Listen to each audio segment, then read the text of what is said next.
Hey guys, my name is Rocco Butlier, and I do landmarks from around the world at a common 1 to 650 scale. So this is one of my more recent models. It's the Mount Rushmore National Memorial in the Black Hills of South Dakota.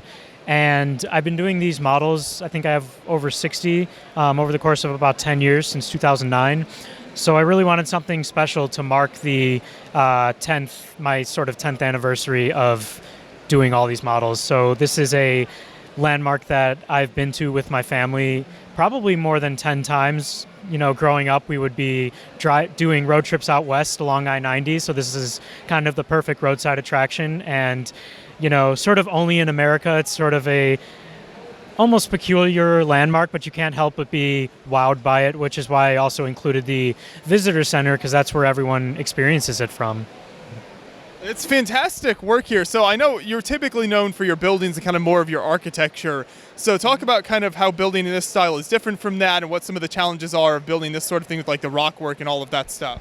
Yeah, it certainly was a new challenge because I had never done anything remotely related to sort of sculpting, especially having to sculpt the likenesses of people who are very famous and need to be instantly recognizable.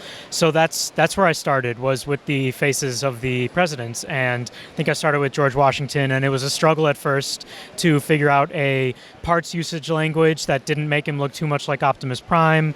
But once I settled on the technique of using the upside down space helmets with the flower plate inset inside of it, I knew I was sort of onto something. So that basically, it is the same scale as the rest of my landmarks, but that basically got the ball rolling in terms of then filling in the rock work around it, sort of floating in space in LDD until I sort of reverse engineered the internal connections to hold it all together. And all in all, this was about an 8-week project. It took about 400 hours to design digitally, and then another 150 on top of that to build it.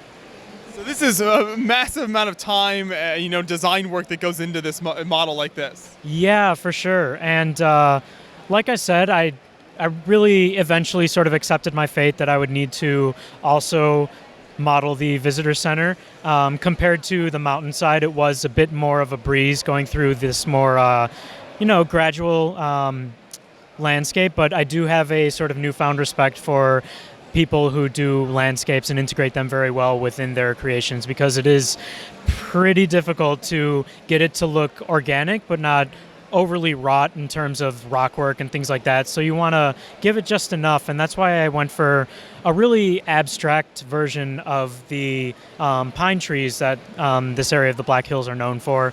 So really just trying to use a balance of the simple cones and those blade pieces in green and some MDF throughout to give it a little bit of contrast. But I love how you can view it from the side and you just see the undulating landscape, similar to being in the real place if you've ever been there. Right, no, I think it depicts it fantastic. So you mentioned that you do kind of digital building and then transition that into the physical bricks. What is that process like for you, and kind of what are the pros and cons of building digital and then trying to take it into the physical world? So Lego Digital Designer is where I start probably 90% of my models, and I think it's great because if I want to quickly iterate and come up with several concepts to see the strengths and weaknesses and compare them each, that's a really good place to start, instead of having to have those physical pieces on hand and then obviously take something apart to try something that's even slightly different. You can do that much more quickly digitally, and I find it's more efficient in that regard. But at the same time, there are some times I just pour bricks on a table and figure it out that way, just to see where things are going or the tolerance of pieces if it's a tricky geometry that LDD can't really handle. So it just comes with, I guess, enough experience knowing the strengths and weaknesses, pros and cons of the digital software versus physical modeling. But they're definitely two different workflows that hopefully at the end of the day can get you to the same end result. Right, and we've seen a lot of different examples of like parts dumping and that sort of thing over the years, but this here is a great example. So how much of that parts right there is just kind of stuff you laid on top of there? So I'm glad you mentioned that. It actually is somewhat structured. So in real life, I guess the ecological term for this is the talus slope. It's a term for any slope of loose debris along a mountainside. So all this blasted rock from 80 years ago when they created this landmark is all just loosely piled here with some trees starting to poke through. And It is sort of a little bit structured. There is a bed down the entire face of the slope. There's a layer of 1x1 tile clips that basically face up and kind of provide little corners for all these loose elements to grab onto, so it helps keep them along the slope like they should be. But in terms of parts usage, I really wanted to avoid the obvious choice of just using 1x1 round plates and tiles. So I also used a lot of 1x1 quarter circle tiles, because if you've ever, to me, like looking at the underside of those, when I first was acquainted with that piece, I really thought it looked like a broken piece. Just the way that it looks from the underside looks like a piece kind of snapped in half or something. So that was really cool and kind of spoke to the language of the fact that this is a slope of broken and blasted apart rock. So it, kind of is along those lines. And I was just really excited to finally use that observation to my advantage in an actual artistic way. Yeah, it kind of looks like a chip off a tile piece or something like that. Yeah, exactly. So then does this build break down into sections to bring it to a show? Yeah, so it consists of 4 32 by 48 sections, and you can somewhat see those seams along the sides of the model. And the subsection of the mountainside is obviously where I started the build, and it was also vastly more time consuming than the other ones, and on its own weighs 18.96 pounds. I actually put that on a postal scale once I was finished, just to kind of step back and see how heavy it is. But so the upper half of it, with the president's face and all the dense sort of rock work, is packed completely solid, full of snot bricks and brackets, things like that.